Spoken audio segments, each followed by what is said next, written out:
The 24 Hours of Le Mans is the crucible of endurance sports car racing. Since 1923, the world's best have fought for Le Mans glory and the immortality that awaits any who can meet its challenge. Now, Le Mans comes to America. What better place to begin the inaugural American Le Mans Series than the birthplace of endurance racing in the United States, Sebring, Florida. In 1950, Alec Ullman wanted to create his own American version of Le Mans, so he laid out a racetrack on this sleepy Central Florida airport. The 50s and 60s saw Sebring become an international showplace as manufacturers such as Cunningham, Ferrari, Ford, Jaguar, and Porsche claimed Sebring glory with cars driven by the sport's best, men like Phil Hill, Mario Andretti, and Dan Gurney. Today, with the inaugural race of the American Le Mans Series, Sebring retakes its rightful place on the world stage.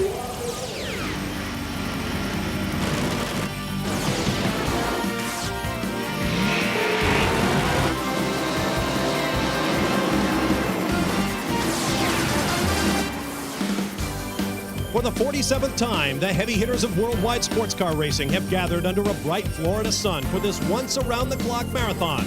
Welcome to the 47th Superflow 12 Hours at Sebring, presented by the new Dodge. Welcome to one of the great places in sport, everyone. I'm Bob Barsha, and great sporting events are so much about place. Think of Wimbledon in tennis or Augusta National in golf. So it is here at Sebring, where a driver can literally drive in the tracks of some of the sports legends over the last 50 years.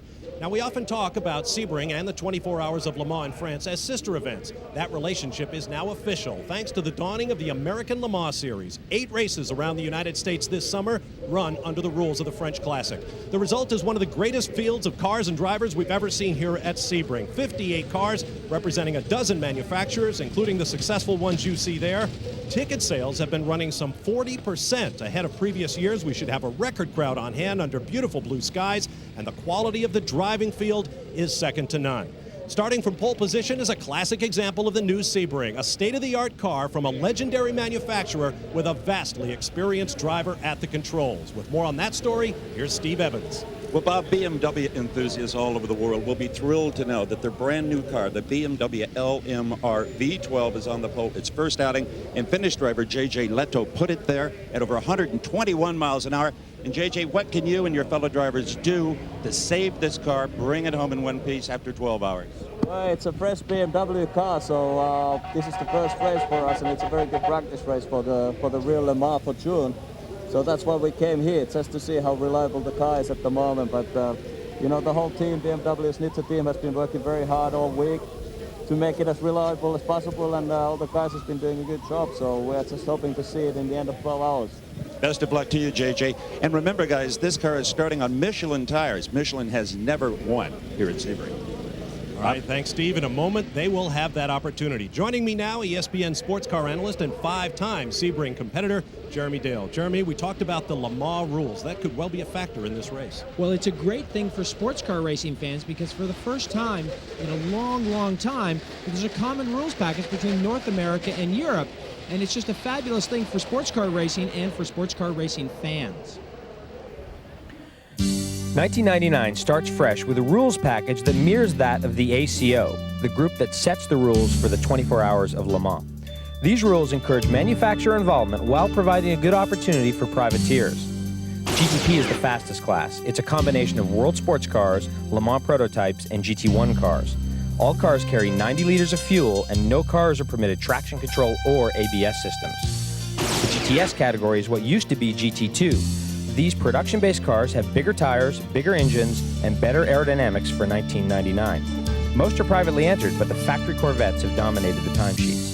The GT category was known as GT3. Also production-based, but less powerful than GTS cars, GT rules have not changed for 1999. This class is traditionally a Porsche BMW battleground.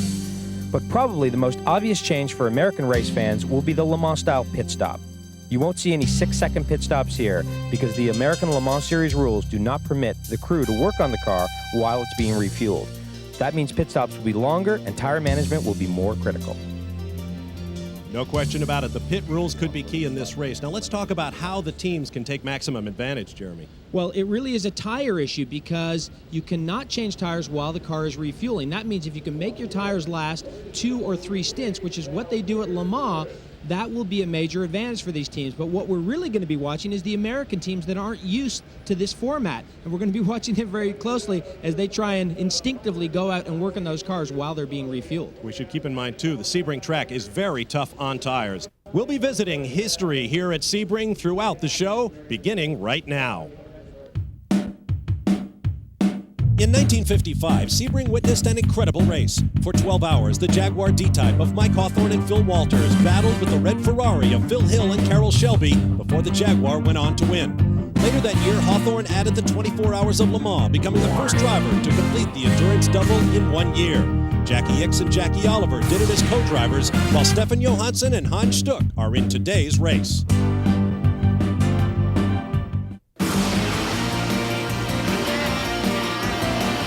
ESPN Speed World coverage of the Superflow 12 Hours at Sebring is being brought to you by Exxon Superflow Motor Oil. Provides protection that's fast, protection that lasts. By the Olive Garden. When you're here, your family. And by Suzuki. During Suzuki Fest 99, get $400 worth of free accessories and great financing on selected models.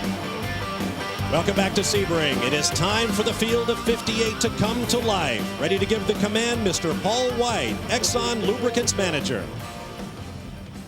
Exxon Superflow supports gentlemen or drivers. Start your engines. Good job, everybody.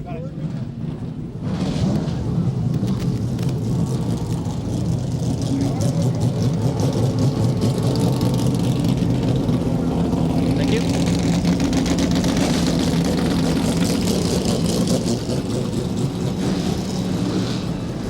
The field is now fired up, preparing to roll off. Now let's take a look at the battlefield with our Olive Garden course description. Well, Sebring International Raceway, of course, very historic, 3.7 miles, and this is the 7th revision of the original track. Mainly it's been shortened over the years, but the big change this year is down at the hairpin. It's been pulled back to create a safer runoff area in the braking zone. But the big problem is going to be after the initial turn-in, there's this little left-right jog, and I'm predicting that's going to create big, big problems for the faster cars in traffic all day. The other big deal is down at 17. The cars now run down the back straight with the wall there on your right, and the cars pop out from behind that wall. There's not nearly as much room in that braking zone down there for passing as they head under the bridge out onto the main straight here at Sebring. Let's take a look at our starting grid for this classic race. On the pole with a record lap averaging 121.25 miles an hour, the all-new BMW V12 with J.J. Leto at the controls. He'll be partnered by former Le Mans winner Tom Christensen of Denmark and German Jörg Mueller, a winner of the 24 Hours at Daytona. Here's a look at the rest of the lineup. The first 10 starters, the biggest field of GT prototype cars ever seen here at Sebring, some 30 strong. The grid was shuffled through the morning hours. We lost one car in the warm-up, and several cars have decided to change tire compounds. They will go to the back of the grid.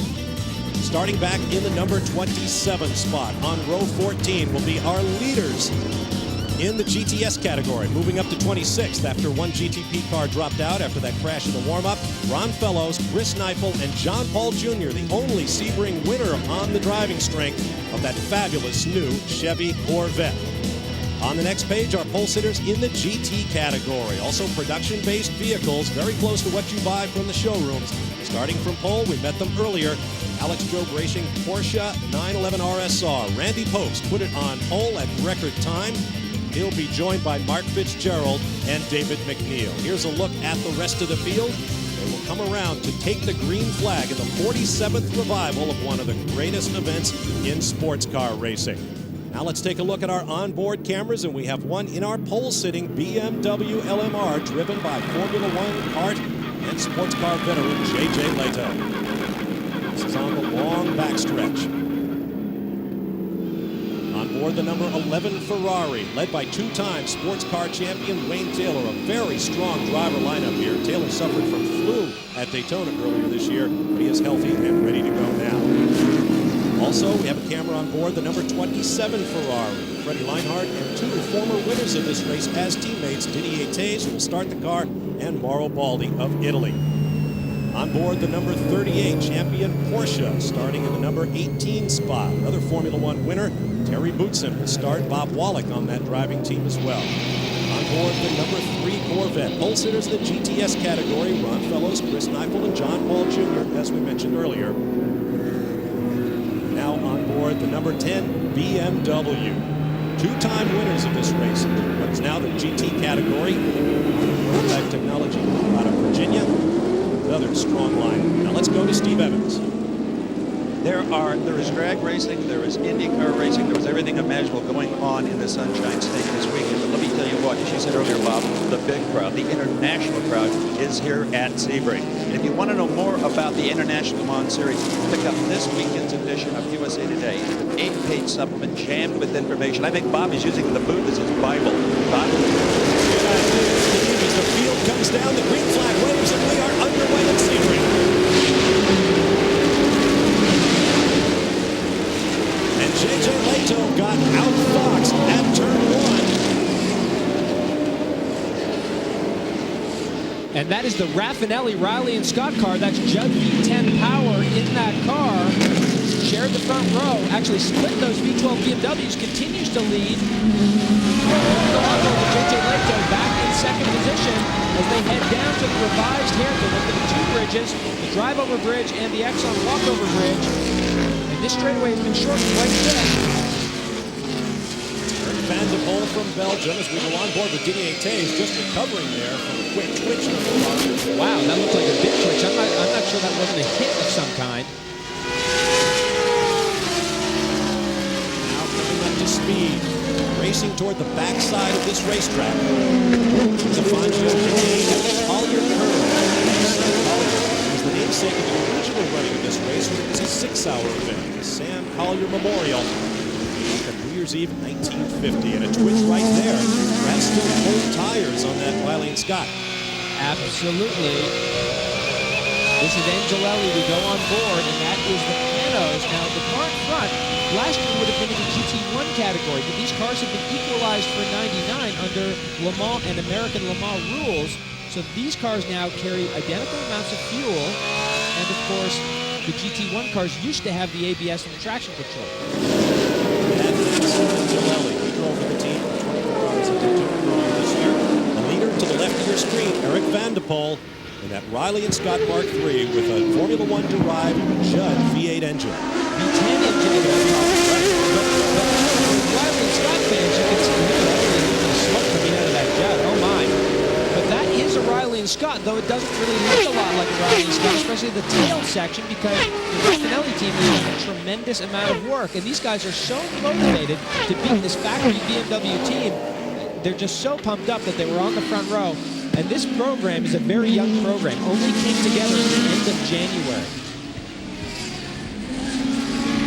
Fans of Formula One will remember that Judd as a V10 that was under the Yamaha nameplate. Unsuccessful years in Formula One. Max Angelelli, Olive Garden, Ferrari 333 SP. V12 Ferrari power in that car. Rotary and piston powered, 4, 6, 8, 10, 12 cylinders. We have them all here. I love the mechanical diversity in sports car racing. It is just so exciting to see all this machinery. We haven't really gotten to it yet, but there's some very interesting Audis in this field. We'll get to that. But right now, up front, a great battle with that Raffinelli, Riley, Scott, and these two factory BMWs. Opening laps of the 12-hour sprint. Not so much an endurance race as it is an all-out blast at Sebring. Stay with us. We'll be right back. Battles going on all around the racetrack. The GT battle right here. Porsche number 22 and the BMW. As the race leaders come flying around to put them a lap down in the early laps of this race. And look at the race leaders where they are now. They are gone. Tremendous speed differentials here. From the pit lane, Dave Burns. Bob, you talk about team orders. You've got the 10 car that Boris Sett is driving and also the 7 of Mark Simo. Right now, the 10 car battling for the lead is the faster car, the car that's set up with a more aggressive setup here today. They're hoping that the 10 car can win the race outright by pure speed if it lasts. But the 7 car and Mark Simo and crew, they've got a softer, more forgiving setup that they hope is going to save both tires, wear on the car, and wear on the driver. Thanks, Dave. No surprise, these cars were all running close together. They qualified within a half second of one another. Right now it is Porsche out front, winning this class by far in Sebring history. With one of the BMW M3s. And the leaders coming through this battle has hurt Boris Said. There is James Weaver in the number 16 Dyson car. And look at the shenanigans here. This is that new section of racetrack, and it's causing a lot of confusion as predicted. And look at now how Boris has dropped back from the Alex Joe Porsche. That windshield wiper has come into good use in previous editions of this race. Rain has plagued the Superflow 12 Hours at Sebring over recent years. But today, the forecast is perfect, although it could get fairly hot, and that'll make things interesting. If the sun goes down, the temperature comes down, and the tire situation changes completely. Still running nose to tail up front. Eric Van de Poel, J.J. Leto, and Yannick Dalmas in the second BMW V12 LMR. Now, this is Van de Poel, who has started this car and will set the tone for the rest of the team. His co-drivers are very young Formula 3000 drivers. They are not endurance racers. They've got the pure speed, but they don't have the experience in endurance racing. So it's Eric's job to tutor these guys and make sure that he sets the tone for this team to, yes, drive this car quickly, but to get it to the finish. Those co-drivers are David Salens from Belgium and Thomas Engen from the Czech Republic. And Mr. Raffinelli told me, he said, you know, our youngsters are probably quicker than Eric is. We need Eric to show these guys what they need to do to get this car to the finish. Quick look from on board. J.J. Leto's car will go back on board now. Notice that roll bar in the rear view mirror at the center of your screen?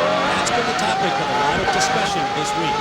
Well, yeah, that's revision for 1999. That single roll bar. You can see how the roll bar, oh, look at this Leto alongside. This is on the outside, though. You're going to have to use a lot of command to take this position away. Boy, he wants it. Scrambling through chicane, looking for grip. Roll bar in the car ahead is the traditional one in this class, basically the width of the cockpit. Exactly, but the new BMW has the single-pointed roll bar, and there's been a great deal of debate about this, A, from a safety standpoint, and B, from a room standpoint, because all the manufacturers know the less you have up in the airstream there, the less frontal area you expose to the airstream, the quicker the car is going to go, the more air is going to get to the rear wing, and so on. But it's a very, very big project to go back and redesign your car. So a lot of the other manufacturers are really up in arms about this BMW roll bar. Board once again with Leto. GTS class leader was in 27th position overall. The GT class leader 36th overall. Having to work the cars through traffic, the average lap speed has come down a bit. That last lap, 114.2 miles per hour. Look at him there, the exit of turn one. Lots of hands on the wheel. A lot of motion in that wheel. The car really moving around and bouncing around. This is not where you want to get stuck behind a slower car through the carousel here. You can see Van de Poel actually backed off a little bit there, so he didn't get bunched up. That's the kind of experience that you want. But Leto is right there. Van de Poel is going to have to defend this position, and Leto is going to take a shot down the outside. Van de Poel will pin him behind that slower car up ahead. Great battle up front. Notice J.J. Leto's steering wheel. It's one of those Formula One style yokes, much like a top fuel drag racer. On a track like this that is so bumpy, occasionally a driver might lose his grip and have to grab for something. He's got a whole lot less wheel to grab than the others. Absolutely, and plenty of buttons there to push. There's probably a speed limiter on there, and of course a radio button, a drink bottle button. There's a number of different things they can do from the steering wheel. Of course, unlike a Formula One car, they must take their hand off the wheel. No electromechanical shifting allowed. It's all mechanical, but it is a 6-speed sequential gearbox. Working traffic once again. You see this race is going down at the pace of a 20-lap main on a dirt track. This is a 12-hour race around one of the toughest racing circuits in the world. Eric Van der Poel remains the leader, looking for his third victory in this race. We'll take a break. Be back live to Sebring. Welcome back to the Superflow 12 Hours at Sebring. There is your race leader here at the Superflow 12 Hours of Sebring, J.J. Leto. They put that car on pole. Moments ago, the previous race leader dropped back, is now in the pits. Dave Burns has more. Bob, Eric Van der Poel sits silently in the Zero Team Raffinelli car right now. They think that it is in the electronic fuel injection. They have changed some electronics in the car. They're going to it. They don't think they have a motor problem. They've refueled the car and changed the tires to send him back out if they can fix it. But they do think it is electrical and in the fuel injection system. Judd V10 engine. As you can see, difficult to get into that hot engine bay and get to whatever the problem might be. Meanwhile, the brand new BMW 12-cylinder LM is on its merry way in the lead. And of course, this car has a derivative of the V12 BMW motor that won at Le Mans in 1995, the McLaren F1 car. Whoops, one of the Panos, the #1 car for David Brabham, Eric Bernard, and Klaus Graf is losing body bits left and right.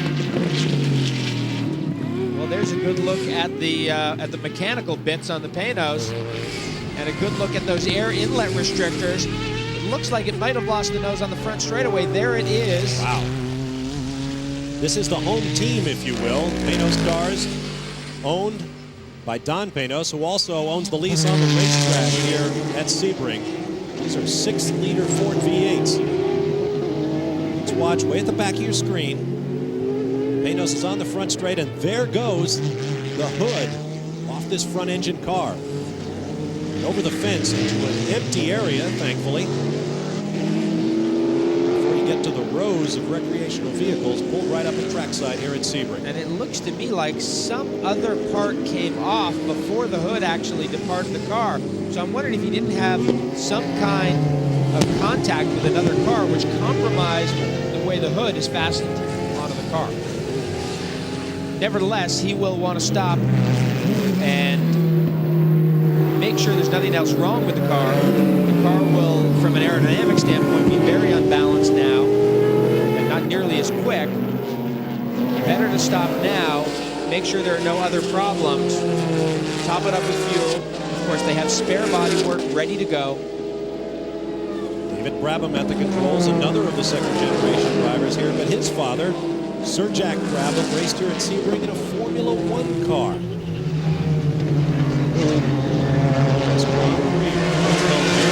At Sebring. He heads for the pit lane. The Raffinelli car still in the pit lane. Engines in this car come from the shops of Robert Yates Racing, NASCAR Winston Cup fame. All the way down at the far end of the pits. Eric Bernard opens the door. The colors of the French flag on his helmet. They'll lean in to help David Brabham adjust. And the big question these guys ask themselves at this point is, why did that hood come off? There's not much point in putting another one on if it's just going to fly off again. So they're going to have a very close look at this car. They've got their refueling done. Now they can go to work. In case you were wondering, the drivers can climb in and out of the car while it is being refueled. Let's see if we can figure out why that hood came off. Here's a closer look. Ah, there you see, battle damage at the left front. Right. Well, that makes perfect sense. So a little bit of car contact, and that impatience or that mistake will cost you dearly, and that's the proof. Back it comes, that unique front engine car. Not the sort of thing we're used to seeing in prototype racing, but that's the way Don Panos likes it, so that's the way it is. Well, back up front, J.J. Leto, originally from Finland, now living in Monaco. Back en route. Plenty of stories still to unfold here at the 12 Hours at Sebring. Stand by. We'll be right back. Sebring figures prominently in the career of one of America's greatest racing drivers, Mario Andretti. His 3 Sebring overall wins in 1967, 70, and 72 came in 3 different cars with different co-drivers. Andretti's wins make him the leader in a small fraternity of men who have won both the Indianapolis 500 and the 12 Hours, including A.J. Foyt, Bobby Rahal, and Harry Lyondike. Welcome back to Sebring, Florida, the Superflow 12 Hours at Sebring. Bob Varsha along with Jeremy Dale, Steve Evans, and Dave Burns with you. We are under full course caution conditions for the first time today, and here is why. At the ultra-fast turn 17, number 76 Porsche of Richard Polidori went straight on into the tire wall. And of course, a lot of damage to the tire wall. Richard got out of the car. We saw him walk away. He is okay, but quite probable that he had some kind of braking problem down there, so that's brought out this full course caution. Now there is the number 42 car that led much of the early going the first 2 hours of this race, but it currently runs back in the number 10 spot. And here is why: an extended pit stop under the yellow flag, fortunately for the team. With more on that story, here's Dave Burns. Well, Sports Car called them in and wanted them to come in during their next scheduled pit stop and have Joachim Kerbel and the rest of the crew go to work on the 42 because drivers were complaining there was no rear brake lights on the 42. And that's a no-no in road racing. So they brought him in. They had to remove the front cowling and go inside and change the brake light switch, which is located in the front of the car. They did it, but while they were doing it, the leader came by and put the 42 1 lap down. Now the reason for that electrical disconnection may well have been because of something that happened moments before the yellow flag came out. Here's a look. Well, here's J.J. Leto in the 42 car putting a lap on Ron Fellows, and they make contact. And I would be very surprised if that affected that brake light switch problem. I would guess they're very separate problems, but that certainly put Ron Fellows off the racetrack and may have damaged the left rear corner of the 42 car. The number 3 Chevy Corvette C5R remains the leader in the GTS category as we go back under green here at Sebring. And the number 42 has moved up. Whoops, we've got a car off, a Porsche into the tire wall. I believe that's back in the tower turn. Right-hander before the high-speed back straight through Bishop Bend. And on these restarts, not only, and there's the 42 car cutting through traffic.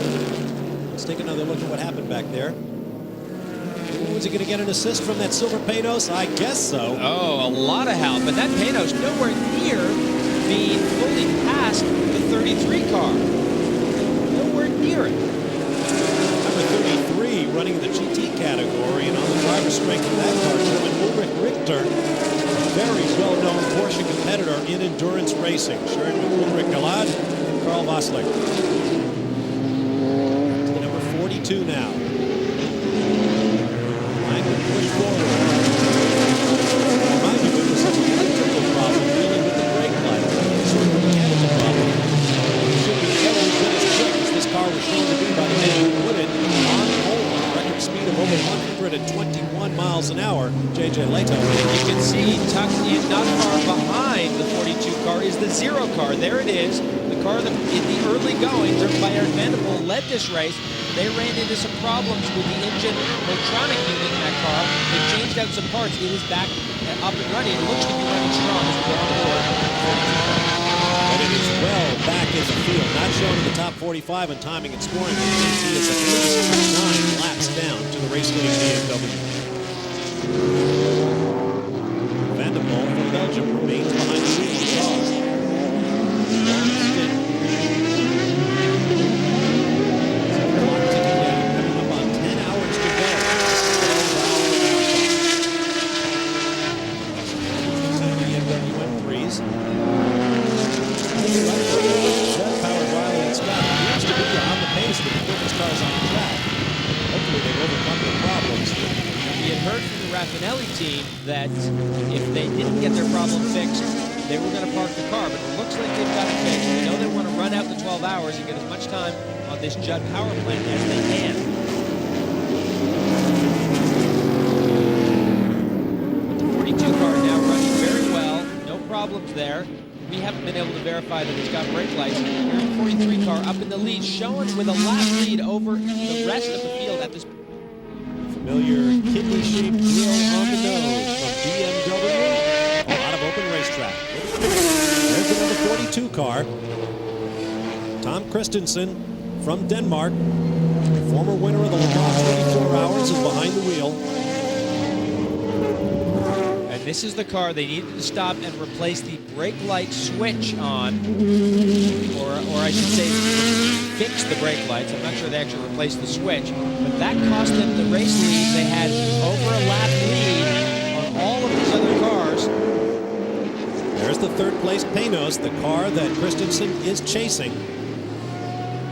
What is the Batmobile? That extraordinary aerodynamic treatment. Big 6-liter Ford up front. And this may in fact be the last race for this car because Don Panos and company are working on an open cockpit car. This is the car that lost the hood earlier. They replaced that, had some car contact with another car. The hood blew off on the main straightaway. But they are working on an open cockpit car, so this is probably coming up on the end of the life for these front-engine Reynard-designed GT cars. Here's the leader in the GT category for the smaller production-based cars. Prototype Technology Group BMW M3. Number 7 car has been a part of the top 3 in this class since the original green flag in this race. The 22 Porsche that sat on hold and led the early laps has dropped back to this grid. The number 10 sister car to this one also has been part of this fight.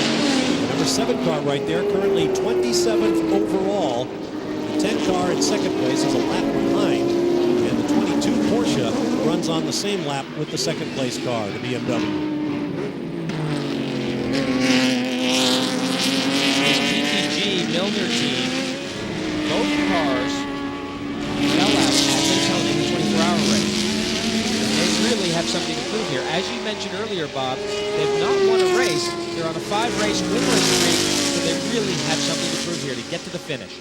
Normally they win races at the rate of about 4 out of every 5 they enter, and they're leading the class right now. We'll be back to Sebring. Through the Le Mans curve and on to the long backstretch, known as the Ullman Straight here at Sebring International Raceway. The Superflow 12 Hours at Sebring continues. There's the race-leading BMW. Oh, flipped and spun! That Corvette leading the GTS class. And that is that area we've talked about. There must be something down because that other, I believe that's another BMW, also went around. I don't know if there's anything on the racetrack. I think that the Corvette was just turning in. That's the end of that wall that we talked about. It is not as open as it used to be, and they came together. I think that second car was the 26 BMW V12 LM, the 98 car for Bisher, Soper, and Oberlin. Yes, there goes the 26. Didn't take to the pit lane, surprisingly. I think that was some significant contact there between those two cars. Significant contact. Let's go back and we'll take another look at it. And there is the leading car, and he's going to take the position away. He wants to take the position away, outbrake the Corvette, but the Corvette turns in. The BMW has nowhere to go, and they make contact. Boy, he was lucky to stay off that wall. That's the second incident of the day for that number 3 Corvette. It was in the hands of the former season winner John Paul Jr. And that spin there from the other BMW, that's what I would call a sympathy spin, which means things were slowing down and stacking up very quickly. You get into the brake pedal too quickly, and you can very easily spin the car. Martini on his way, and now they're side by side again. And perhaps unusually close. Unusually close. How dare you? And there's no question, the attitude from the guys in the GTP cars is, you know what, I'm the fastest car on the racetrack. It's your obligation to make room for me. And that's not really the case. No, the rule of the road is the overtaking car is responsible for avoiding contact. But there's no question that the attitude that these drivers have is make way for me. Here comes the scene of the crime. I'd really like to have a close look at the left front corner of that car because I'd be very surprised if it wasn't damaged. There you can very clearly see a mark in front of the wheel Will he stop? No, he's not stopping, so he must be fairly happy with the handling of the car. Boy, those BMWs must be stopping because that was a bit of a hit. At top speed, you would think that car is under maximum downforce. It's difficult to get that car to turn the way it did. It's by bopping the front. Nonetheless, Luigi Martini showing significant courage here. At the speeds you reach here around Sebring International Raceway, right up around 190 to 200 miles an hour. So now the Corvette has had damage to the right front and the right rear from the 42 car and the 43 car respectively. Boy, that's a good tire marker. Boy, Martini is really hustling that car, getting off the line and around slower traffic. Now here's our GT class leader, a lot of smudging on the back of that BMW. Now this car sits on the same lap with the 10 car, which is the car, and the 22 and the 23 Alex Jones Racing cars. We know that they are all pushing each other very, very hard. All of these drivers, all of these cars being driven very, very hard, trying to break the other cars. It's no big surprise that these two teams are battling. The two BMWs, the Prototype Technology Group, and the two Porsches, Alex Jones Racing. Let's take a look at an incident down in the new hairpin. We predicted there'd be action down here, Jeremy, and we've certainly seen plenty of it. It's the number 8 prototype car goes around. We've got all kinds of traffic jam going on. And that's on the entry to the hairpin, and it looks like he was hard on the brakes there and brought the car back to the left to put it on line to turn in, and just it swapped ends. It didn't look like he had any help there. It's number 8 running with the race leader, although they are not on the same lap. Scott Schubert, Henry Campbell, sharing that number 8 Riley and Scott Ford. We'll take a break. Plenty of action still coming your way. More than 9 hours of hard racing still to go here at Sebring. Welcome back to the Superflow 12 Hours at Sebring. Race leading BMW 12-cylinder LMR is in the hands of Tom Christensen, one of 2 former winners of the 24 Hours of Le Mans on this team. He's partnered with Jörg Mueller and former Formula One and Kart FedEx Championship Series driver J.J. Leto put the car on a record pole. Now, earlier, they had an electrical problem, dropped back, and have been working their way forward, Jeremy. Well, they had a very minor problem, which was they had broken brake lights, believe it or not. And of course, that may not seem critical, but it's very important under the rules that they have operating brake lights, so they had to fix those. It was not a big deal, but they did lose a couple of laps. At the time, they had a 1-lap lead. You see a car there dropping wheels coming out of the back straightaway, kicking up a bit of dust. They had a 1-lap lead. They've managed to claw their way back to the lead. It's been a phenomenal driving performance by all of these drivers. Took the race lead back with their sister car 43, made a pit stop. Now just ahead is the number 20 machine from Dyson Racing. It's Butch Leitzinger, former champion in this series, behind the wheel and about to go a lap down. The speed of these BMWs with all their Formula One technology is simply astonishing. Well, and I think what you can say very clearly is that the Riley and Scott cars that Dyson is running are not really stretching themselves out to the rules the way the BMWs are. They could run 18-inch wheels, they're running 17s. They could run a 6-liter motor, they're running a 5-liter motor. They could run carbon brakes, they're running iron brakes. So they're not really completely, totally prepared for this event. Perhaps hoping the Tortoise will beat the hair. The BMW in the hands of J.J. Leto qualified a record pole speed of over 121 miles per hour. And perhaps as astonishing as their speed has been their durability. They've been hitting other cars or being hit, and yet they continue at this tremendous pace. And I don't think anyone anticipated that this BMW would be as fast as it is, because it is a brand new race car. This is the debut event for this race car. It has been tested, but I don't think anyone anticipated the outright speed from this BMW. In fact, these cars only turned a wheel for the first time some 2 months ago. On board now with Christensen. And a look out the back at Butch Leitzinger, fading a car length or so with every tick of the clock. Closing up a little bit in that slow corner.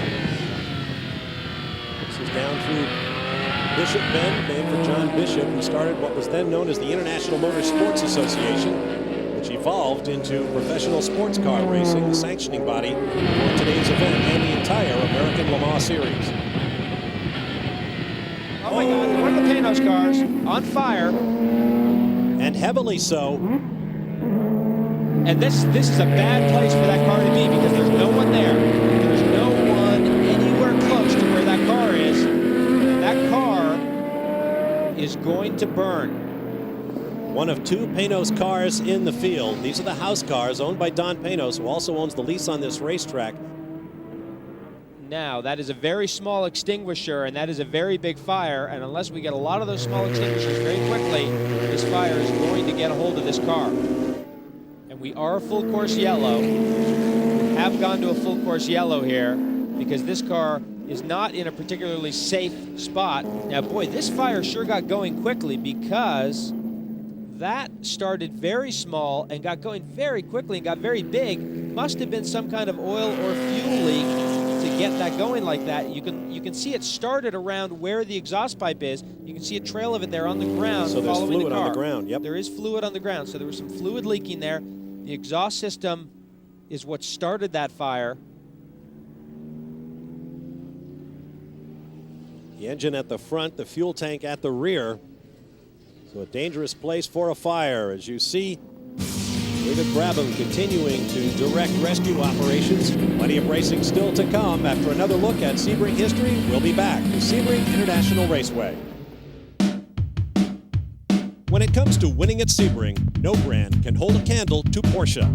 From the little 1.5-liter 550 Spiders in 1954 to the awesome 917s and on to the 935s and 962 models that won 13 overall victories in a row, there has always been a Porsche at Sebring. 17 overall victories and 63 class wins. No one else comes close. Welcome back to Sebring International Raceway. We are under caution once again at the Superflow 12 Hours at Sebring, our third full course caution as we continue with our highlighted coverage of the 47th running of this great event. There have been multiple incidents. This one did not bring out the yellow flag as Johnny O'Connell, the last car in line, the Panos, recall that the sister car to this one has already burned up and dropped out of the race. O'Connell had to get on the brakes in a big way, took out the brake marker and spun, but it appears that car will be able to continue. But the yellow flag was brought out by a much more serious crash involving the BMW of Steve Soper. And this is exiting turn 17 onto the main straightaway. It looked like he just got wide, dropped a wheel, clipped the barrier, and then that car, I mean, look at the left front of it, just torn apart, and of course it's shredding body panels as it goes. Now he got out of the car, he walked across the racetrack. We understand he's in the infield hospital now. We're trying to get to him, but that car definitely out of the race, and that has brought out a full course of caution. And that incident took place while the BMW, the two brand new LMRs and that LM were running 1, 2, and 3 in the overall standings. It will not be a 1, 2, 3 podium sweep for BMW today. As we take a look at the standings at this juncture, BMW still running first and second. George Mueller in the hands of the pole-sitting car, still the race leader. Yannick Dalmas has taken over the number 43. Running a lap down, Elliott Forbes Robinson, Riley and Scott with Ford Power, and Alex Caffey, the highest ranked Ferrari 333 SP. And in fifth place, Stefan Johansson, the winner of this race, on the brand new Audi R8R. As the pace car comes off, we are moving once again.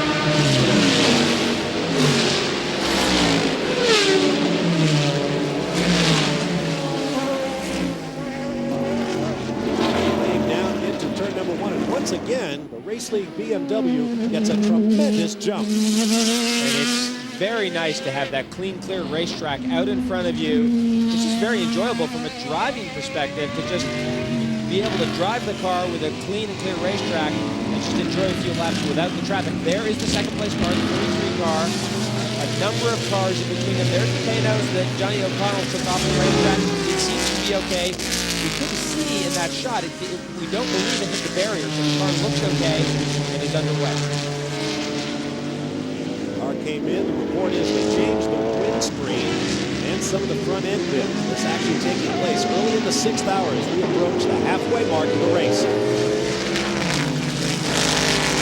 Right behind the 43, or being passed by it, I should say, is the Corvette, the number 3 car that leads the GTS division. And look at that BMW just able to stuff it in there under braking. Just amazing. This is on board with the number 3 BMW right now, 13th overall. Of course, leading the GTS class. Continuing to creep up the leaderboard. Eiffel, Fellows, and Paul Jr. The sister car to this, the number 4 car, ran into some problems. They had some electrical problems out on the racetrack. They got the car back to pit lane, but that car has really fallen right off the leaderboard, not in the top 45, so big problems for the 4 car, but the 3 car continues to run strong. In fact, it has a 2-lap lead over the second place Porsche, number 56 car, being shared by Martin Snow, his wife Melanie, and Patrick Heisman from the Netherlands. This car, I'm sorry, Bob, this car has been in trouble though today. Made contact with both of the leading BMWs, both the 42 and the 43 car.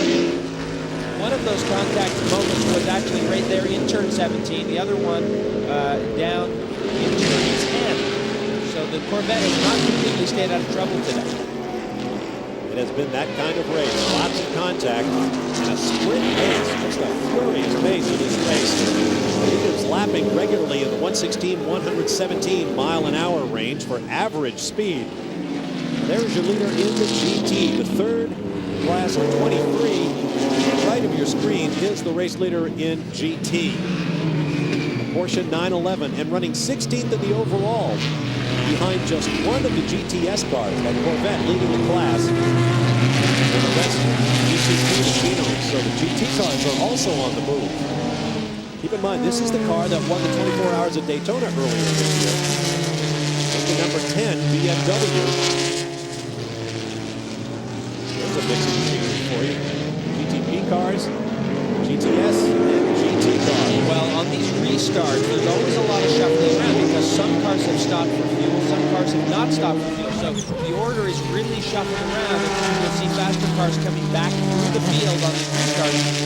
Generally, for about 5 laps, it's utter mayhem. You saw the number 10 BMW. That car is second in the class, but ahead of this car on the racetrack, so he has just unlocked himself. We saw yellow flags out. In fact, we had yellow flags all the way around. Our fourth caution of the day in the second place BMW Dalmas.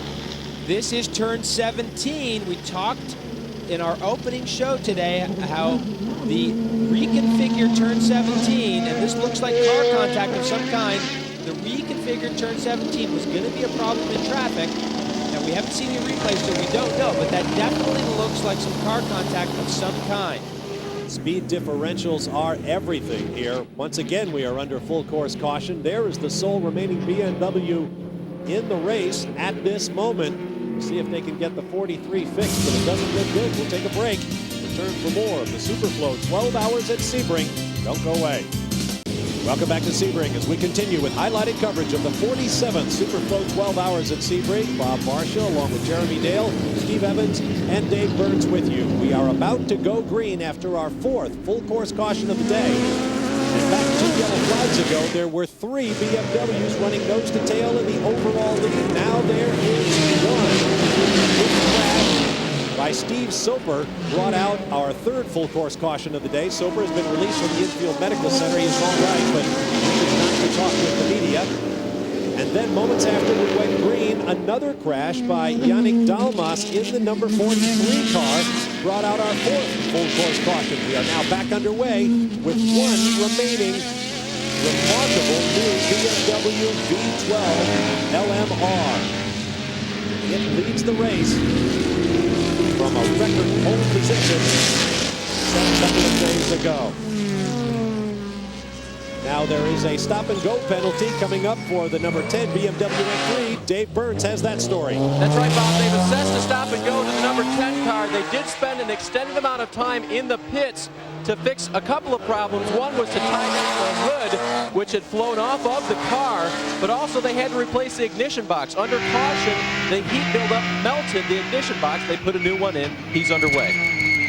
That's Boris Said behind the controls. He had to work on that car till it was pushed behind the wall. When he took off again, there you see the hood flying up, and that's when the problems really began, Jeremy. Yeah, they had some work to do on it, and they had been under the hood, but they didn't get it latched properly because they were trying to get Boris underway, so he had to stop, get out of the car, refasten the hood. You can see the damage there to the hood, and of course it damaged the windshield. Now you can pretty clearly see the cracked windshield on the car as we go on board with Boris.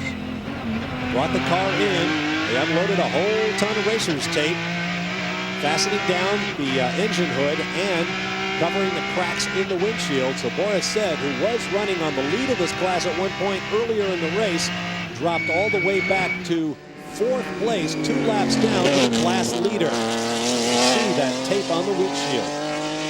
And the pace in all 3 categories has been furious, but especially here in GT with these factory PTG BMWs going up against the Porsches of Alex Job Racing, and they've been pushing each other very, very hard. It's been basically a 2-team battle in the GT class for production-based cars. Meanwhile, in the GTS category, to the left of your screen, beautiful Corvette. Number 3 being chased by its sister car, number 4. That second car, the number 4 car, has had a load of mechanical problems and is running way back in the 44th position, 9th in class. But the number 3 car has been ticking away like a clock, runs 12th in the overall order with a 2-lap lead over the next car in class. There you see Ron Fellows behind the wheel with the number 3 Corvette. Patrick Heisman is running the number 56 Porsche, second in class. And there in the 04 car in 6th place, Davy Jones making his return to racing, basically, after 2 years off following a heavy crash in an IRL car in Orlando, Florida back in 1997. And it's great to have Davy back in a race car. He's so excited to be here. He's never driven a 911-based car, and he was very, very surprised how difficult the 911s are to drive. Sharing with John Morton, making his 20th start, second on the all-time list, behind Hurley Haywood, whose 27th start came in fairly early with mechanical problems. Here's second in the class. That's the number 56 Porsche, being shared by Martin Snow, Melanie Snow, his wife, both out of Pleasantville, Utah, and Patrick Heisman. He's now behind the wheel from the Netherlands. And of course, Patrick Heisman has tremendous experience in the European Porsche Super Cup Championship, so very familiar with Porsche cars. And the Snows, of course, have been running these 911s for a number of years. Beautiful examples of the Porsche 911 running in the GTS category. Up on the race lead is the BMW V12 LMR. I imagine the BMW group must be biting their fingernails now, and we still have a long way to go. Shadows growing long as we work the 7th hour in our highlighted coverage of the 47th Superflow 12 Hours at Sebring. Bob Martin and Jeremy Dale, along with Steve Evans and Dave Burns with you. There is the sole remaining BMW LMR in this race. At one point, BMW prototypes ran 1st, 2nd, and 3rd in the overall standings, but a series of incidents have taken out the other 2 cars. J.J. Leto, who put this car on pole at a record speed, over 121 miles an hour, is behind the wheel right now. Picking up other cars in the class, there is number 20, Butch Leitzinger, now behind the wheel of Rob Dyson's Wiley and Scott with Ford Power. And the number 12, just behind, is the Olive Garden Ferrari 333 SP. Max Angelelli was behind the wheel earlier on. We've had a series of yellow flags that have shuffled the order. We've had lots of pit stops. At one point or another, we've had as many as 4 cars on the lead lap at the same time, or the BMW running all by itself.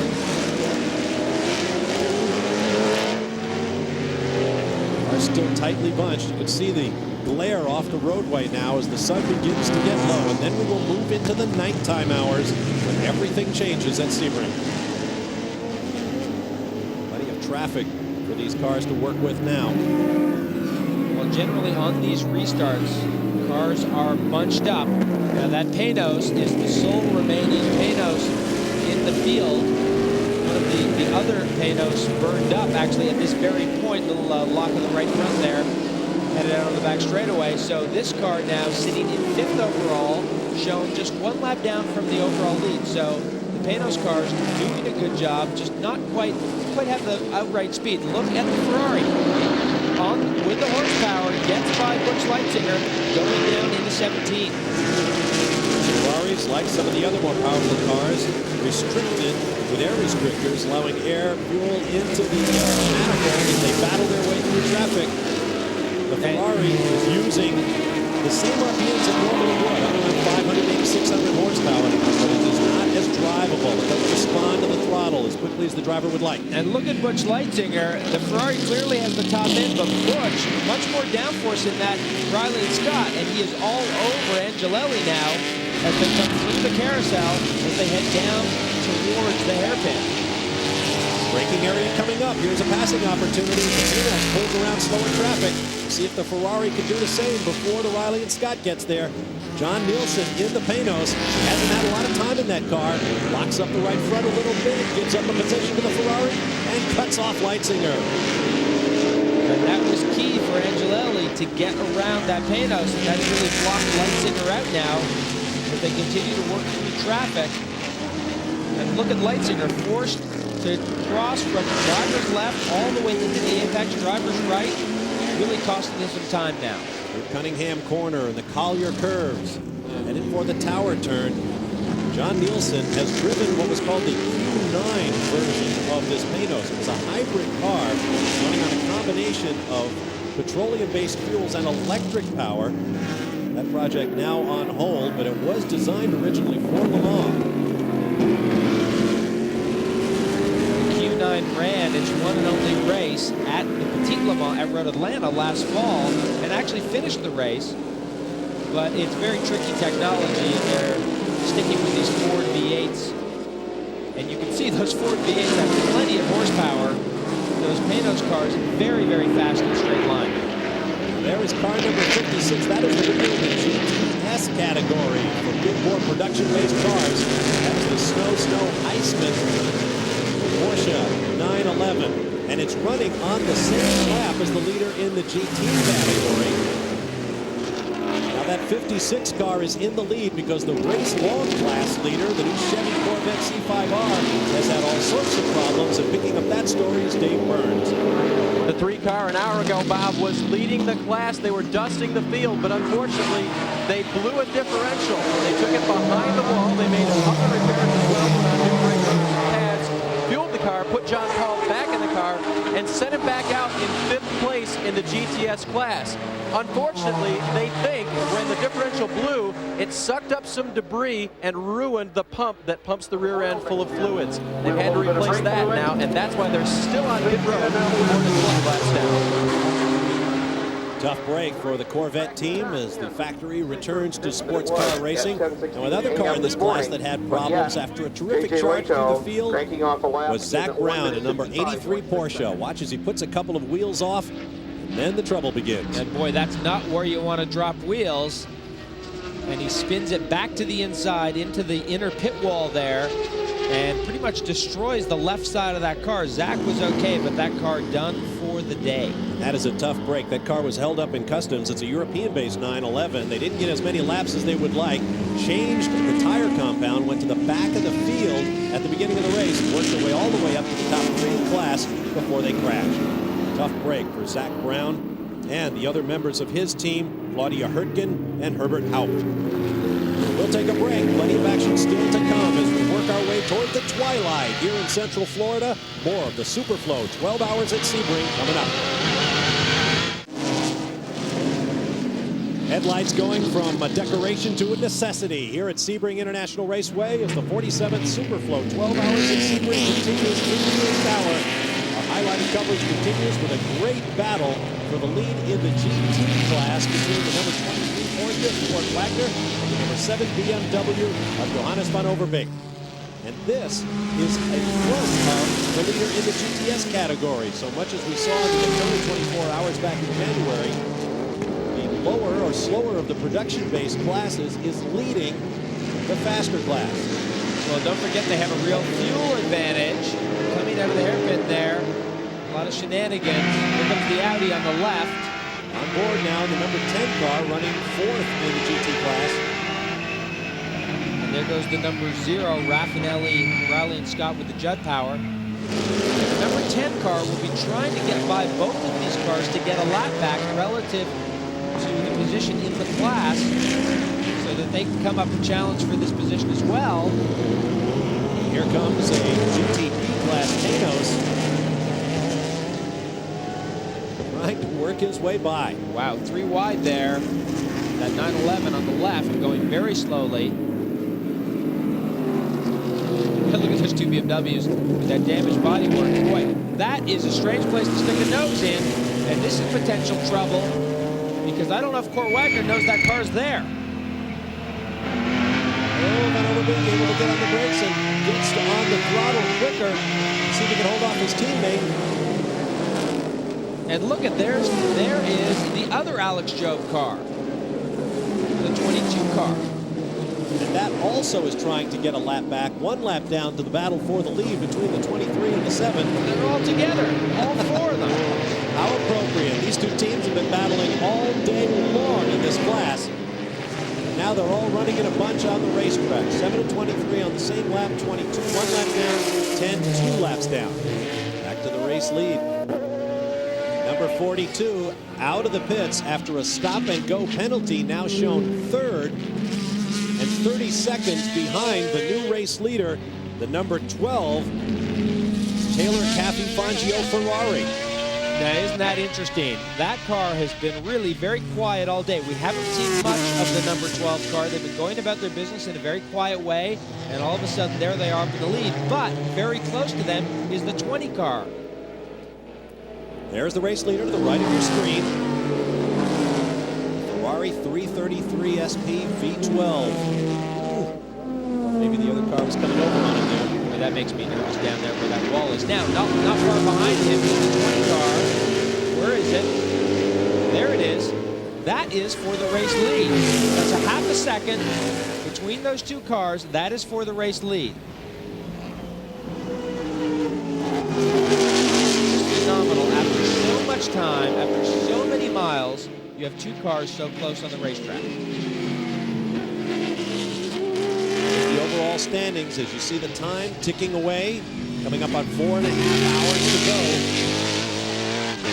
So much can happen between now and then. And both these teams, I have to tell you, both these teams were confident in their ability with local track knowledge, understanding this event, to win it, even though they know they don't have the fastest race car. They know the BMW is the faster car. But these teams have been here before. They know how to win races. They know this racetrack, and they're very confident in their ability to do that. About Mechanical Diversity, Butch Leitzinger from State College, Pennsylvania. Big, booming 5-liter Lozano Brothers Ford V8 chasing that high-revving Ferrari V12 in the hands of Max Angelelli. That's the turn off for the short course. These two right now sitting about 60 seconds in front of the number 42 car. And it looks like Angelelli pulling out just a little bit on Butch Leitzinger. Overhead cam Ferrari against the pushrod Ford. Many people thought that Ford engine was at the end of its development curve several seasons ago, but it has already won the 24 Hours at Daytona this year, and now it's battling here in Sebring once again. Now we're beginning to see the glowing of the brake discs. That will be fascinating to watch as we get into the hours of darkness still to come here at the race. Butch Leitzinger using all of the track and then some in his efforts to overhaul that fleeing Ferrari. We'll take a break and be back with more as the Superflow 12 Hours at Sebring rolls on. In 1959, Sebring hosted the Formula One U.S. Grand Prix for the first and only time. The race was dominated by the rear-engine Coopers driven by Jack Brabham and Bruce McLaren. When Brabham ran out of fuel, McLaren became the youngest Formula One race winner at age 22, a record that still stands.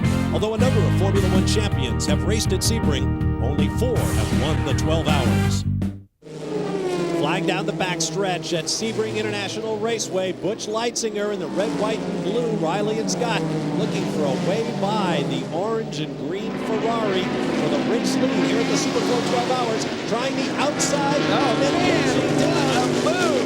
Whoa! What a move around the outside by Butch Leitzinger. Just phenomenal. Angelelli got held up in traffic onto the back straightaway, and just a phenomenal move by Butch Leitzinger. So for the first time today, the Dyson Racing team has a taste of the lead here at Sebring.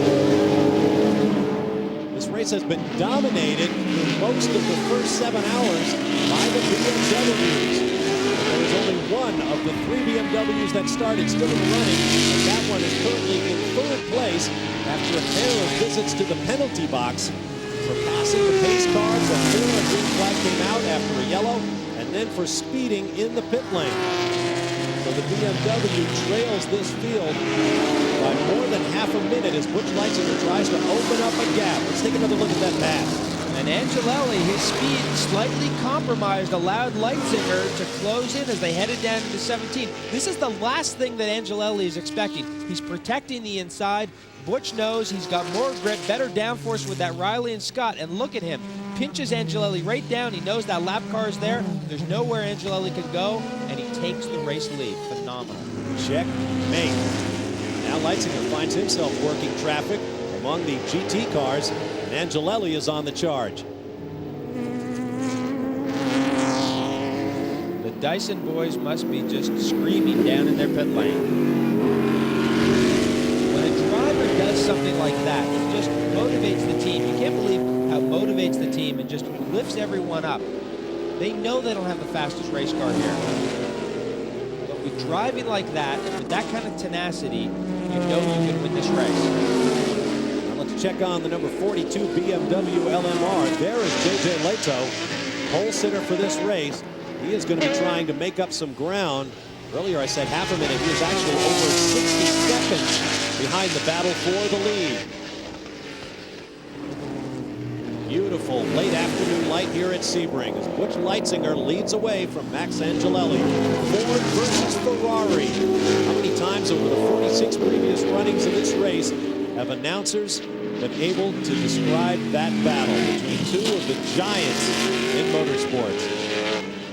And don't think for a second that Butch Leitzinger is just going to drive away from this Ferrari. It's not going to happen. These 2 cars very, very evenly matched. Look at Butch even driving a little defensively down into the hairpin. Cars come at you like that. Different variations on the theme of air restrictors to control the horsepower of these cars. 2 of them in the hood scoop of the Riley and Scott. 1 single larger restrictor in the Ferraris. And really the Ferraris have been hurt more by the air restrictor rule because they are a higher revving engine. The high revs, you can only pull so much air into the motor, and that has not hurt the Fords as much as the Ferrari.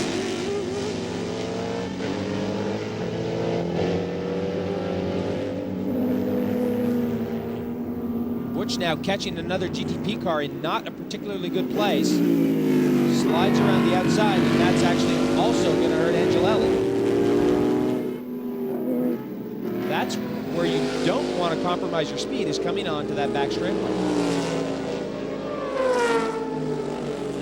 Full tilt boogie down the backstretch.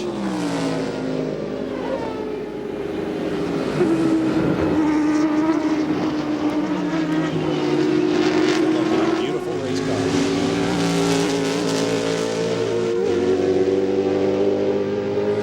Into the pit straightaway. Leitzinger appears to be drawing away just a little bit. Each lap. The gap shown as 1.4 seconds.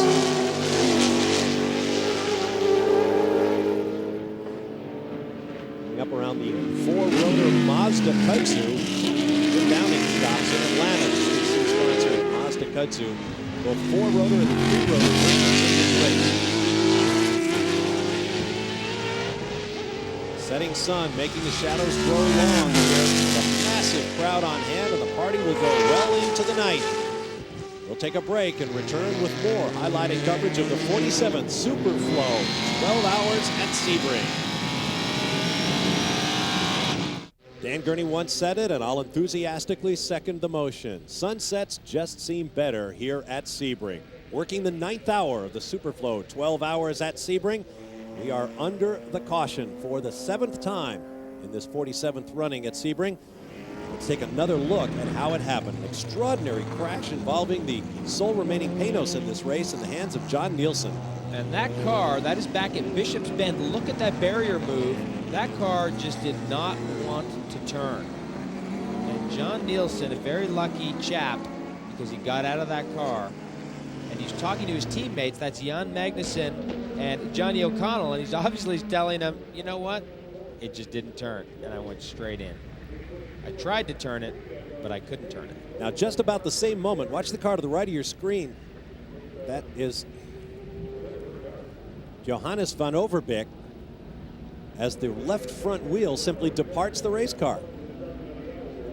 And very hard to tell from that angle why it came off the race car, but he had no choice but to get it back to the pit lane.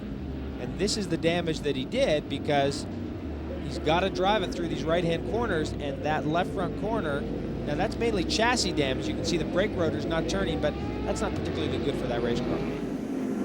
While the lights are out on the safety car, we're ready to go racing once again.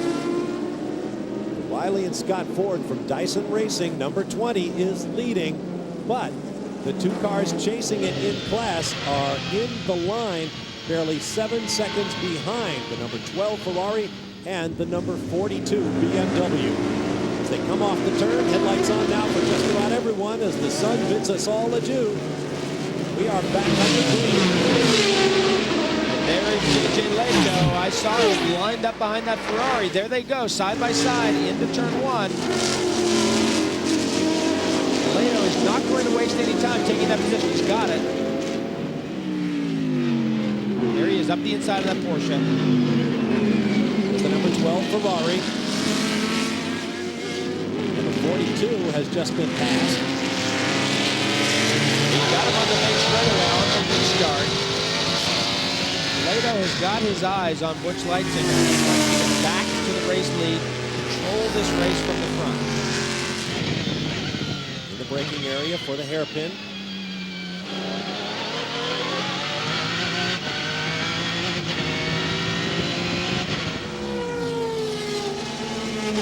Leto. Tom Christensen of Denmark and Jörg Müller of Germany.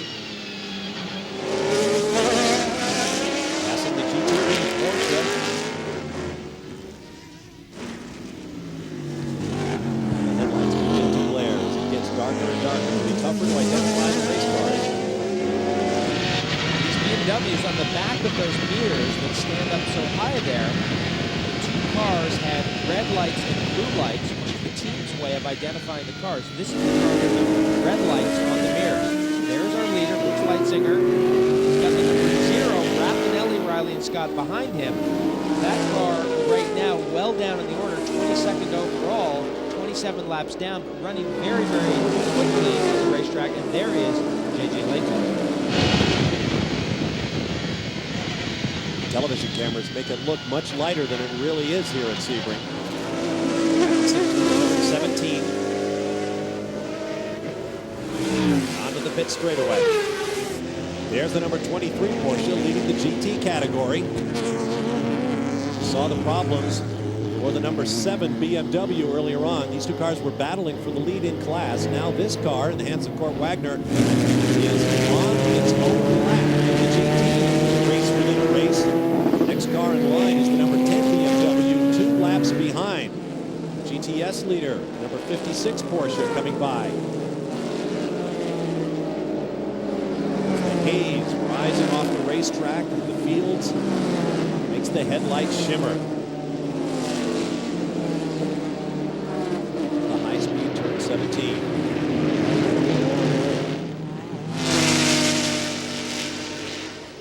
Picking up the battle for the lead, the BMW on the left, on the right, the Riley and Scott. J.J. Leto brings the car back into the lead after fighting his way up following 2 visits to the penalty box to pit lane to stop and go penalties. Closing up on one of the Audis off the back of J.J. Leto's BMW, looking back. Butch Leitzinger's Riley and Scott.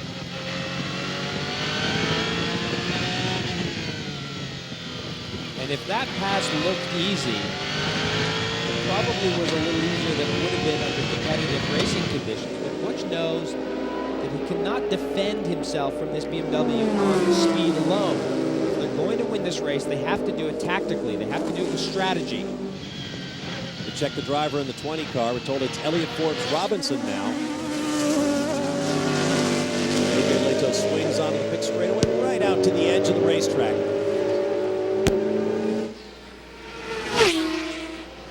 That's a better look at how dark it is. That particular camera. Because it is getting quite dark. Now, of course, these guys do practice in the night. On Thursday night, there's a night practice where they've driven the racetrack in the night. They know that their headlights are properly aimed, and these cars have phenomenal lighting systems on them. And this is not their first time out on the racetrack in the dark. Well, they have several night practices. If we take another look at the pass, Leto coming around EFR.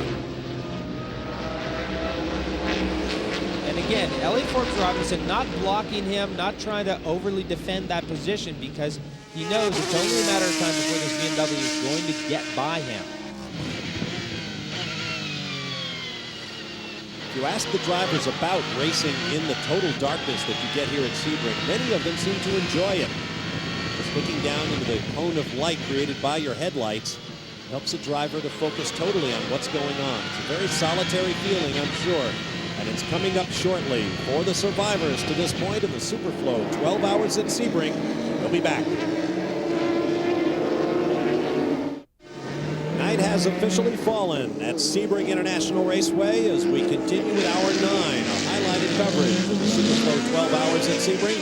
There's the race leader, J.J. Leto, and the BMW LMR, who now has 19 seconds in hand over the second place, Riley and Scott Ford of Elliott Forbes Robinson, and 33 seconds in the third place, Ferrari 333 SP.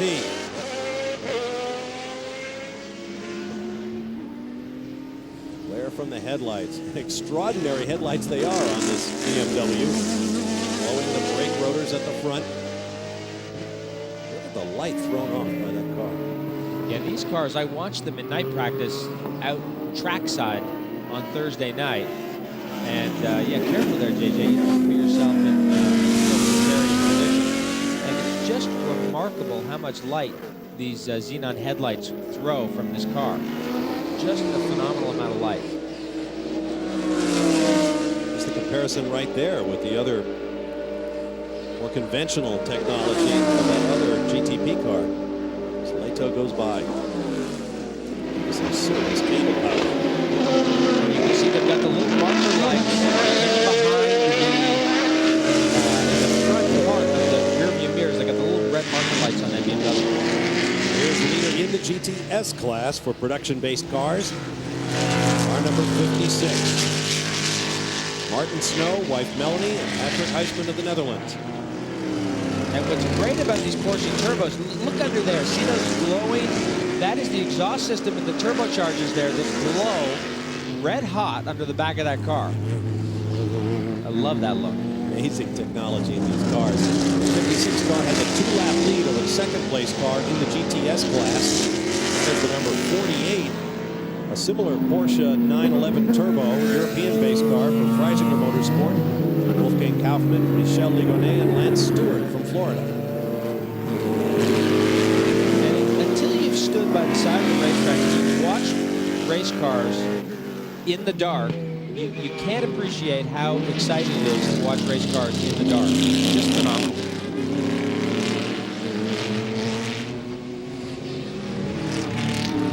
Great fun to watch. There's the number 23 Porsche 911. The leader in the GT category is Darrell Havens, Court Wagner, Kelly Collins. Winners at Daytona continue on their merry way. Currently 2 laps ahead of the number 10 BMW running in second place. And that car is, well, check that. As timing and scoring changes, 10 has now dropped to third as he suffers more problems. Let's take another look at what happened. This is the 10 car that was second in class and pulling off the racetrack, and this looks kind of final to me. That puts the 2 Alex Job Porsches, the 23 car and the 22 car, up into first and second in the GT class. It looks like Porsche might do it again here in endurance racing. incredible record. 17 overall victories, far more than any other manufacturer.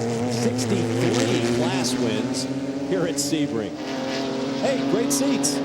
After another look at Sebring history, we'll be back with more of the Superflow 12 Hours at Sebring. Among the legendary drivers who have raced at Sebring, one holds a record that will never be matched. In March of 1961, Phil Hill won the 12 Hours for the third time in 4 years with Olivier Gendebien. In June, the pair won the 24 Hours of Le Mans.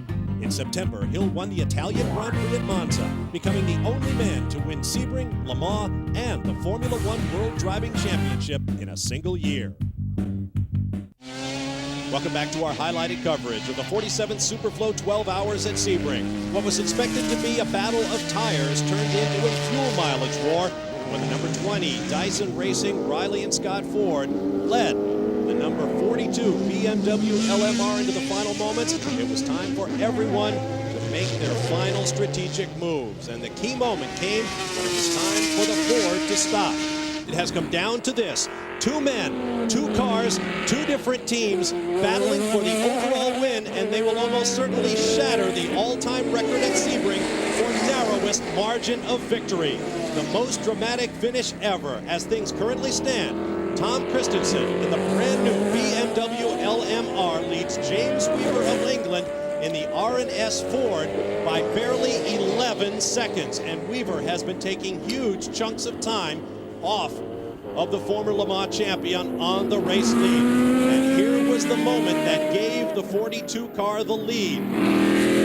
James Weaver was not originally scheduled to be in this car. Butch Leitzinger doing a great job in this car, brings it in for the final fuel stop. James Weaver gets in the car a little bit fresher than Butch Leitzinger, who drove only with one co-driver all day. That was Elliott Forbes Robinson. They topped this car up, made a very, very quick pit stop, and got back out onto the racetrack, but they lost the lead. The new American Le Mans Series could not have a more dramatic debut.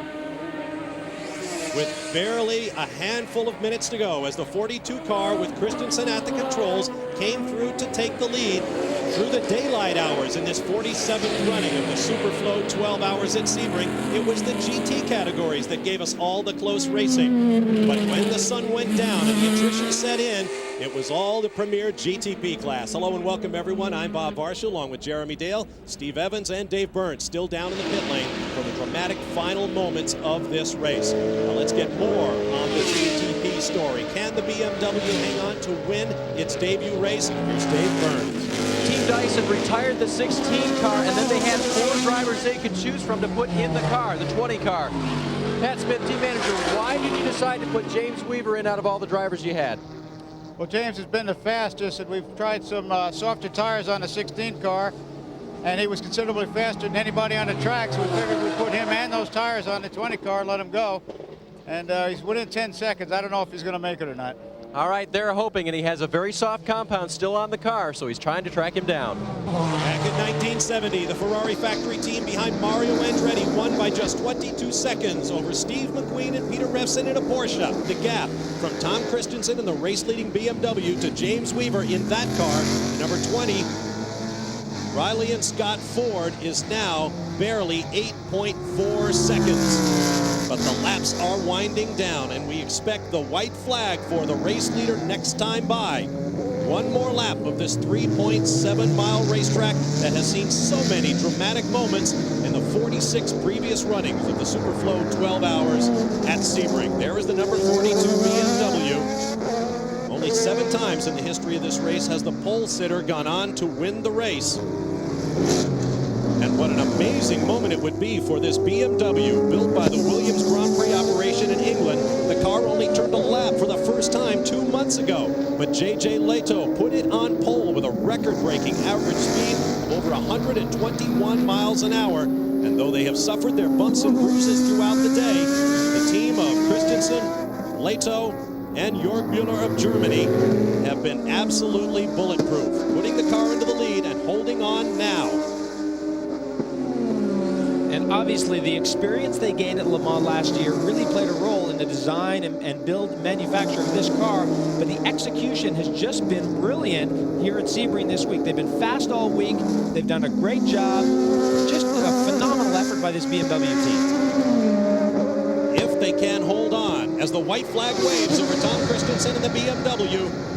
It will be the first ever overall victory here at Sebring for Michelin Tires. Remarkable considering that French rubber company's long history in motorsports. The gap beginning the last lap out to 8.8 seconds. Phenomenal performances by both teams. The Dyson team, the BMW team. This BMW, the class of the field. Very, very fast race car. Great drivers, all three of them. Of course, former Le Mans winners. But the Dyson team has put up a fight, and these guys will be the first to tell you how hard it has been. In the GTS class, a Porsche leads in the hands of the husband and wife team of Martin and Melanie Snow and Porsche Super Cup veteran Patrick Heitzman.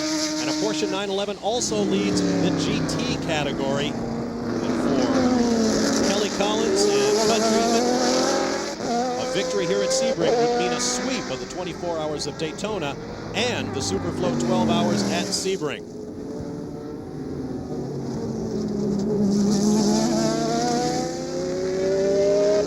This is Christensen coming up on one of the Audis, flashing the lights. Let me through.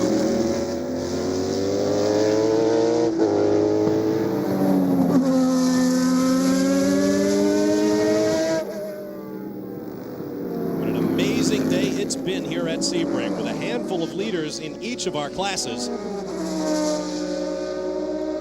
as it always seems to happen in endurance racing, the ebb and flow of competition sometimes leads to massive margins of victory. Sometimes, even after 12 hours of racing at a sprint pace, it comes down to something like this. 8 seconds between the top two teams. Checkered flag is up and it waves.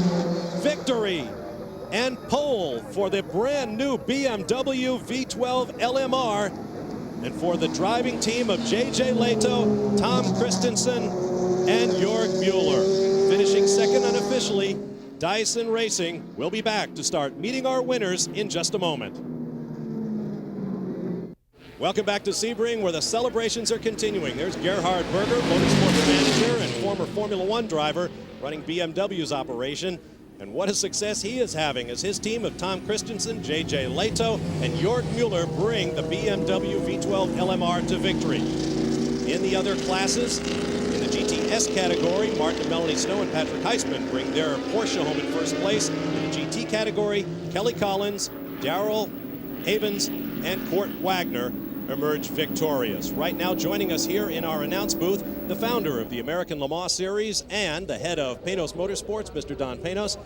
Nice way to open your new series, sir. What'd you think of the race? Well, as the Irish say, it's like all your birthdays came at once. Boy, I guess. You know, the crowd and the fans have just responded to good racing, good competition, a show that we put on, and we couldn't be more delighted. And I booked this weather last December, so everything's worked out fine today. No rain delays. You must be thrilled, though, with the arrival of this BMW team and the Audi team. I mean, it's so exciting, and I mean, you couldn't ask for anything more. Yeah, and you consider, you know, these are factory teams. They're very well planned out with their budgets, and this wasn't on their schedule. Right. When they were planning their assault on Le Mans this year in June. And they decided that the Sebring and the American Le Mans Series is a good way to start off to get prepared for Le Mans, and we got them here. You probably won't see them at the next race because, like I said, it wasn't in their schedule. But they'll be back here after Le Mans, and they'll be racing. I think just BMW and the Dyson team did a credible job today. We got to give them credit. You know, they won at Daytona. And we got to acknowledge that the Audi, you know, Audi came here, they hadn't raced at all. They didn't even have a prototype like BMW last year, and they were third. And there was the Porsche, our old nemesis, the old GT1 Porsche champion car, coming in there for fourth today. I think when you look at this field and you look at the competition, I think you have to admit that the fans certainly got their money's worth today. That's Mr. Don Panos. Victory laps being completed out on the racetrack. Let's get down to our Suzuki winner's circle now and Steve Evans. Hey, Steve Evans, it is being crushed by a mass of humanity in the designated winner's circle here as Tom Christensen brings home the car that J.J. Leto started exactly 12 hours ago. Mueller first filled in and throwing the gloves to the admiring photographers and fans. Now the car is rolling over by big toes. That's special. soon as Tommy can get his helmet off, I'm sure to be joined by his teammates. Back there is J.J. Leto, and there is Mueller. The three young drivers who did such a brilliant job. I'm trying to get in here so I get a hat off, guys. Tom. JJ, quick. Did you know this morning what a great race car you were going to have, JJ? We're just about out of time here, buddy, please. Did you know what a great race car this was truly going to be today?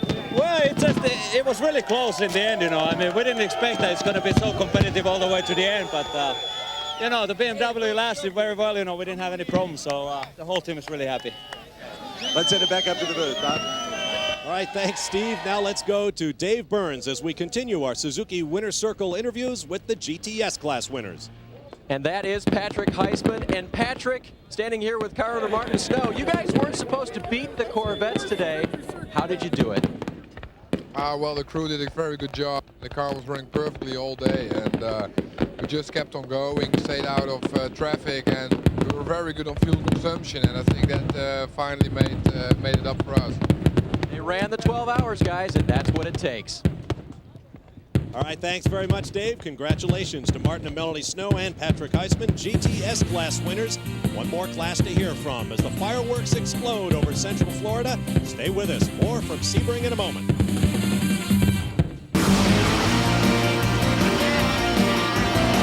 ESPN Speed World coverage of the Superflow 12 Hours at Sebring is being brought to you by Exxon Superflow Motor Oil. Provides protection that's fast, protection that lasts.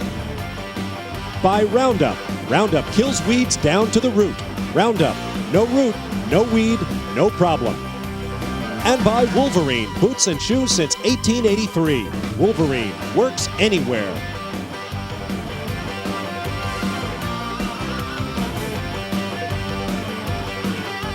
Welcome back to Sebring. 47th Superflow 12 Hours at Sebring. I'm Bob Marshall along with Jeremy Dale. Now, one more class to hear from. GT, here's Dave Burns. Kelly, the BMW M3s and the other Porsches gave you fits all day. How tough was it to beat them in the final hours? Well, I'll tell you what, the hardest thing to beat was just ourselves. The last hour and a half, we lost third gear. I had to drive around in second, fourth, and fifth, and putting up with traffic. I actually made headway on a lot of cars, and it was awfully difficult. I give all the credit to the ARE team, the whole team, Daryl and the Alex Job Racing, and my partners, Court Wagner, Daryl Havens. It was tough. It was really tough. All right, Kelly Collins brings him home, and guys, I think he's ready for a nap.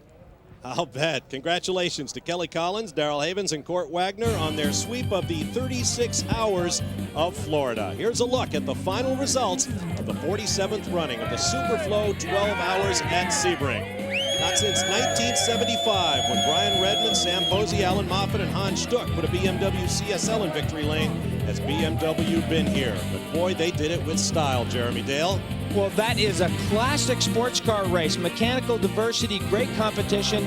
The closest finish on record. Phenomenal race, phenomenal debut for the American Le Mans Series. Can't wait for Le Mans. No question about it. A great weekend of racing here at Sebring once again.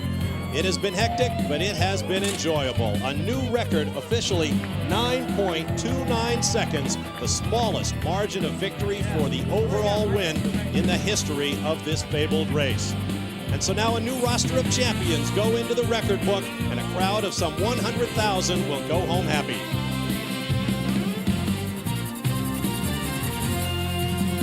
Jeremy Dale, Dave Burns, and Steve Evans, I'm Bob Varsha. This has been a presentation of ESPN, the worldwide leader in sports. For more, log on to ESPN.com, a part of Go Network, Go.com. So long from Sebring.